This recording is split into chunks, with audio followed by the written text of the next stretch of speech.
Hello there, welcome to our channel Tutorial Guru again. Hope you are doing fine. I'm back with another tutorial video, and today I'll be showing you how to turn on the restricted mode on your TikTok account. And now without further ado, let's dive right into the video. But before that, don't forget to like, subscribe and hit that bell icon for more videos. Now, to turn on the restricted mode on your TikTok account, let's open our TikTok app first. And after opening your TikTok app, the interface will be similar to this, where you'll be seeing the contents posted by the people you followed and your friends. And on this interface, you can see the profile icon on the bottom right corner of your screen. Tap on the profile icon, and this is your profile, whereas on the top right corner of your screen on your profile interface there is the tree line icon. Tap on the tree line icon like this, and when the dialog box appears, there is the settings and privacy option available over there.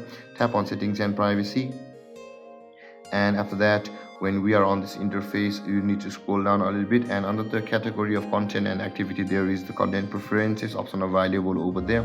Just above the digital well-being, tap on content preferences, and there is the restricted mode available over here. Tap on restricted mode, and you can see the turn on button available over here. Tap on turn on, and now you'll be required to set a passcode to turn on the restricted mode for you.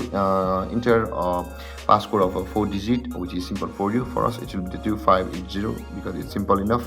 And tap on next, again 2580, again tap on set, and you can see our restricted mode has been turned on. And there guys, this is how you turn on your restricted mode on your TikTok account. And if you have any confusions or questions regarding a topic, don't hesitate to comment in the comment section below, and don't forget to like, subscribe and hit that bell icon for more videos. Thank you for watching guys. Peace.